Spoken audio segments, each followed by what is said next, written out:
when all money is electronic, or even now when most of it is? So the privacy question is essential, but there's this really peculiar contrast, Mark, because so much of our lives have moved to the digital realm already, and especially electronic money, right? Most of your money is ones and zeros on computers already. We've said yes to that proposition for like 98, 99% of our financial lives. So already you're not anonymous, and if you were a money launderer, it would be possible probably for law enforcement to kind of break the glass and access some of your digital records. Now that's worrisome to a lot of people, but that's the world we live in now. And a lot of people aren't up in arms about that. They're up in arms about privacy and data collection in other ways, the age of Facebook and Google, and they should be, frankly. I think we should be concerned about privacy. We should be demanding better safeguards for our privacy. But what's fascinating about the cash question, or the killing cash question, is that all these people who've said yes to, let's say, having a bank account, when you suggest to them, hey, cash is sort of barely relevant anymore, it might be near the edge of the cliff. I wonder if we should just push it over because it's pretty expensive. People go bananas and they start to scream about anonymity and privacy as if they weren't engaged in the modern economy and the formal economy already. And the formal economy means some traceable transactions. And I don't say that that's that's great, or that certain companies are behaving ethically or not ethically, but that's the world we live in now. And the other thing that I would add to that point, so anyway, that's a peculiar paradox to me, right? We've pushed cash like so far to the periphery of our everyday lives, and yet when you say, hey, maybe it's gone, people say, no, I need this anonymous means of transaction, as if they are dealing with Benjamins all day long, which they're not. The other thing, and I try to explore this at length in the book, is this distinction between privacy and anonymity. And I think we all demand and deserve capital P privacy, absolutely. But anonymity is a different bag, and I don't think it's just semantics to try and illuminate that distinction. Because anonymity, if you pay your taxes, if you want to get a driver's license, if you plan to collect Social Security, already that makes you, to an extent, a known quantity. And so, unless you are really, hiding in a cabin in Montana, totally off the grid, you're not anonymous. And most people, I think, in a civil society don't actually want that anonymity, even though we kind of like the word. What we want is privacy. So that's an interesting contrast, I think, and it certainly is a hot button issue when it comes to the cashless future question. People love the idea of this anonymous means of transaction, but I think we need to be a little bit more honest about who loves it and why. And a lot of the reason many people love this anonymous means of transaction is so they can buy drugs or porn or a present for their mistress or not pay taxes. Okay. On another level, also entirely, when weekly allowances are electronic, will children be able to be properly socialized regarding money, or will that merely fit in with their already almost all digital lives? I'm not sure what you mean by socialized. To learn about money, when there is no physical cash, will they be able to learn about the role of money? I think so. I think intelligent parents can teach their kids about money and the idea of money and the idea of value or work ethics or interest or earning, all of it. I don't think parents need to have a physical representation of the fiat currency in their hands in order to impart those lessons on their children. Okay. Will gold still retain its special place once money is all electronic? What's gold's special place? Well, as a store of value, apparently, in some places. Well, and so are diamonds, and so is timber, and so is coal and oil. It's not as magical, kind of. It doesn't have quite the same magic influence on our psyche that gold has. But gold is just another commodity. So unless what you're talking about is actually reverting to a gold standard, I don't think the digital future will necessarily, and going cashless will necessarily have a huge impact on gold. But, I don't have a crystal ball about gold prices, if that's what you're asking. No, I just meant whether it would still, the listings of the stock exchange also includes the price of gold as as a key indicator, and I'm wondering whether it would lose its status as that kind of indicator. I see. Oh, well, your guess is as good as mine on that one. Okay. Talk about what smart banknotes are and how they could bridge the transition to a cashless world.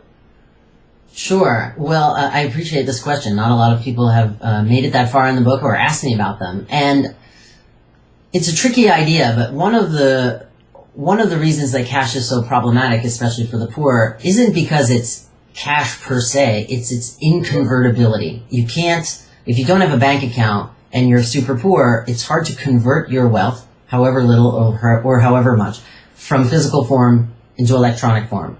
For you, it's actually pretty easy, Mark. If for some strange reason someone reimbursed you a non-trivial amount of money in the form of cash, it might take you 35 minutes out of your day, but you could go to a bank, put it in your bank account because that's where you prefer to have your money, and it's safer for you to do so, right? So the smart banknote idea is about solving this riddle of the inconvertibility problem of cash. And so the idea is you would have almost like, if you look at the screen of a Kindle, for example, you would have something that looks and feels like a piece of paper, but it's actually more like an e-reader technology in the paper. And what if you could kind of pull money out of your bank account and infuse it into that piece of e-paper? A little bit like a debit card, like a stored value card. It has stored value. Then I go to the supermarket, I use that card, and parentheses, I really appreciate how transacting with that card mimics the pain and spending that comes with parting with a $100 bill today, right? A lot of people really appreciate the salience of the form, the physical nature of cash. Well, I'm kind of doing the same thing now. I hand over this piece of paper that's actually e-paper and that is connected to the internet. I hand it to the cashier, and then the cashier pulls the value out of it, and it goes into the merchant's bank account. And I can either keep this deactivated piece of paper that now, instead of having the imagery of a $50 bill on it, only now has a $10 bill, let's say, or nothing.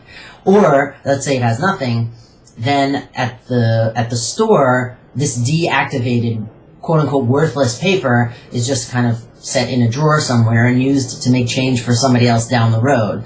And there are all kinds of security and hacker questions with this. This is not a technology I'm advocating, but it was the kind of visionary suggestion by an economist who, who's really smart in his thinking about the hurdles that cash poses for the poor and this inconvertibility conundrum. That, this was a kind of idea that he sketched on the back of the envelope. And it was the kind of person and thinking, frankly, that I wanted to showcase in the book, because there are these revolutionaries out there on the leading edge of money innovation and currency innovation and technology and that huge intersection. And I wanted to talk to some of those people, and not just the usual suspects with going to the Federal Reserve, for example, or the Bureau of Engraving and Printing, because you're sort of going to get a kind of pat answer from them. But it was this kind of, maverick view of just totally upsetting the status quo that I was interested in hearing and writing about. Okay, so it's essentially a debit card that's illustrated. Yes and no, because, a debit card has direct access to your bank account. This one does too, but, you can pass it around from anyone to anyone, right? So if I give it to you in a transaction, it's now your debit card. Whereas a debit card, for me, in our modern day understanding of it, is sort of a link between me and my bank account. Whereas with the smart banknote idea, it's a link between the bearer's. It links to the bearer's bank account, whoever the bearer might be, and it can move, and it can also change value. But yeah, I understand. It's sort of like a stored value card with a bigger screen on it, so you can have an image. Yes, I think there's some of that. Could we do it? Could it ever be viable? I have no idea. Okay. Will the virtualization of money accelerate the creation of regional or even a global currency?